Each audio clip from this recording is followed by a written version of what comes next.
ने social media के जरिए दी जानकारी, सर कैसे देखते हैं, क्या कुछ कहेंगे सर? एक बहुत बड़ी घोषणा है और मैं समझता हूँ कि भारत की आने वाली जनरेशन को ये ज़रूर पता होना चाहिए कि संविधान की धज्जियाँ आज़ादी के बाद किसने उड़ाई, किसने 84 का नरसंहार किया, किसने प्रधानमंत्री मनमोहन सिंह के जो कागज़ थे उनके फाड़कर संविधान की धज्जी उड़ाई।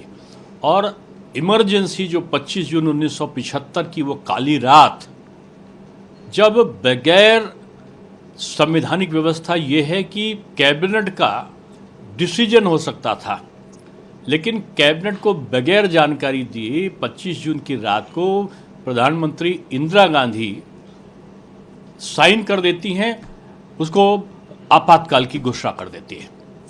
और आपातकाल की घोषणा में के साथ साथ वो दूसरे दिन संसद को बताती है और कहते ये हैं कि रात को सोते समय तत्कालीन राष्ट्रपति फखरुद्दीन अली अहमद साहब से दस्तखत कराए जाते हैं।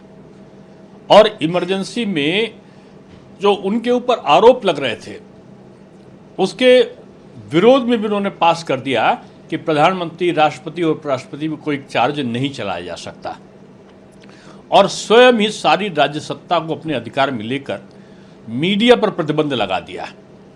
और इतने ज़्यादा बड़ी संख्या में लगभग 1,40,000 लोगों की तत्काल गिरफ्तारी हो गई, जेलें भर गई।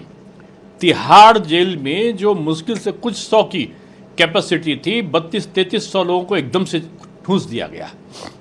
बड़े बड़े राजनेताओं पर, किसी पर चोरी का, किसी पर डकैती का, किसी पर राजनी का, किसी पर महिलाओं से छिड़खानी का, इस प्रकार के गलत आरोपों को लगाकर उनको जेल में डाल दिया गया। और 19 महीने तक तो तमाम लोगों की जमानत नहीं हुई।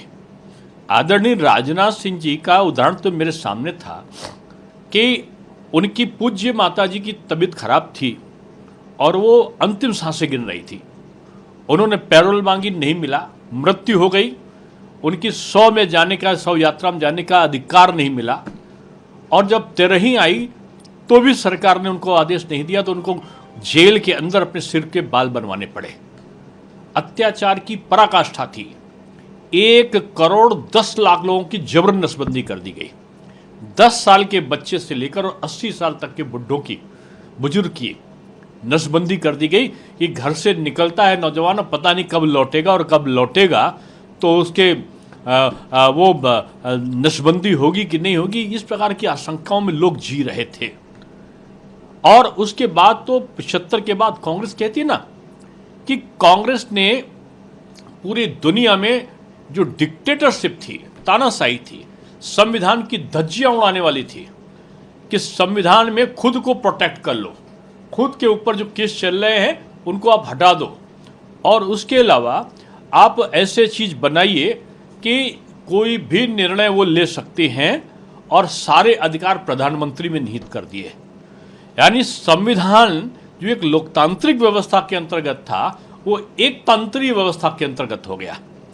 और जेलों में तो इस प्रकार की स्थिति थी कि सारे राजनीतिक दल जो आज ये मिल रहे हैं ना, ये सपा, ये कम्युनिस्ट, ये इनको पूछना चाहिए कि पूज्य जो इनके नेतागण थे उनसे उनकी दुर्दशा को देखकर होना चाहिए। लालू जी है, लालू जी जब जेल में बंद थे तब इनकी बेटी उत्पन्न हुई थी जिसका नाम मीसा रखा था, और ये आज भूल गए उसको। नेताजी मुलायम सिंह जी ये लोकतंत्र सेनानी का नाम दे रहे थे, जेलों में बंद थे लोग, उनकी कहानियां आदरणीय लोहिया जी लिख रहे थे। आज ये लोग कांग्रेस से हाथ मिला रहे हैं। कांग्रेस ने लोकतांत्रिक देश भारत में लोकतंत्र की हत्या करा, और एक बार नहीं किया, 92 बार उन्होंने जो संवैधानिक रूप में चुनी गई सरकारें थी उनको बर्खास्त किया, और 52 बार उन्होंने संविधान में संशोधन किया। 84 में सिख बंधुओं को तलाश के राजीव गांधी की हत्या के बाद, इंदिरा गांधी जी की हत्या के बाद में उनकी खुलेआम हजारों सिखों का कत्ल किया गया। उसमें कांग्रेस के लोग बढ़ चढ़ कर गए, और उस समय के प्रधानमंत्री राजीव जी कहते हैं कि पेड़ गिरेगा तो कुछ ना कुछ हादसा होगा।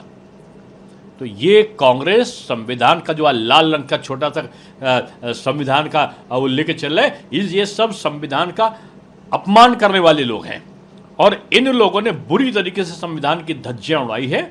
मैं सही में आज आदरणीय अमित शाह जी ने जो आज भारत सरकार के उस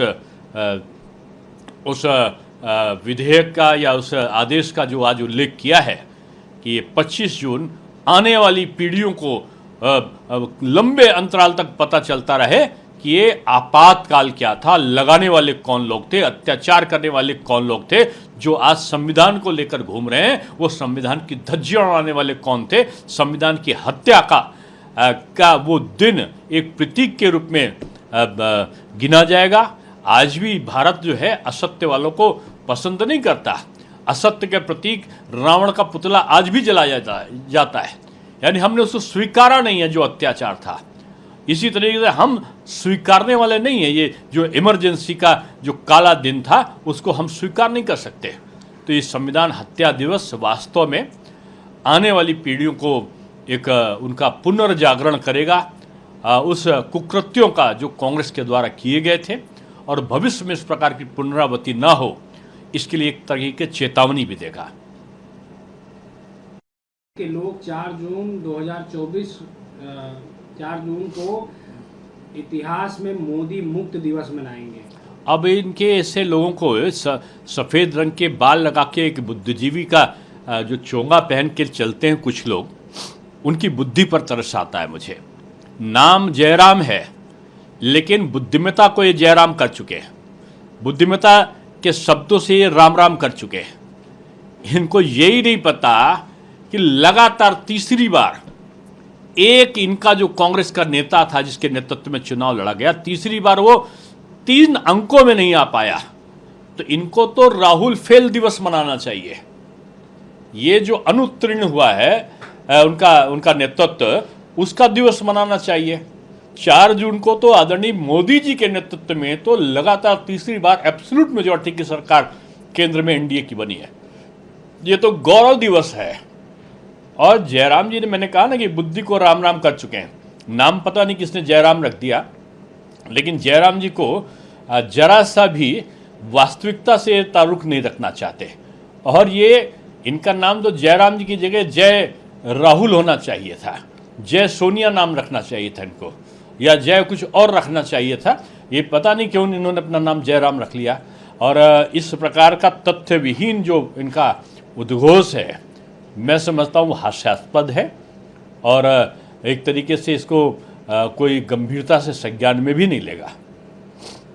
एक 99 पाया है वो गौरव है। एक जो सपा बसपा माकपा भाकपा आप जितने दल हैं सब जोड़ लो तो भी 240 नहीं पाए। वो जो है वो उनका जो है वो स्मरण दिवस होगा।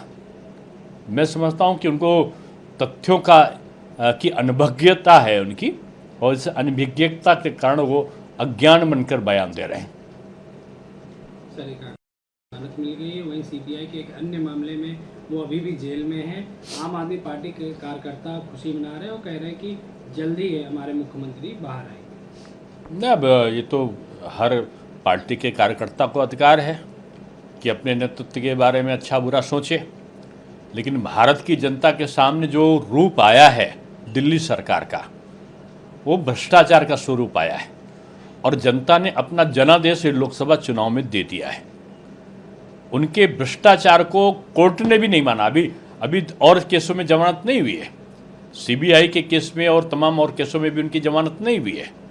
इसके मतलब कोर्ट ने उनको कहीं ना कहीं उन पर मुकदमा चलाने की जो अनुमति दी है उनको दोषी पाया है।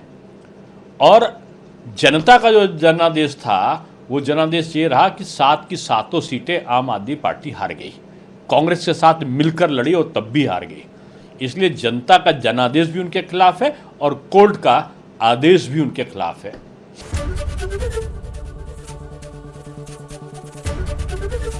एबीपी गंगा, खबर आपकी, जुबान आपकी।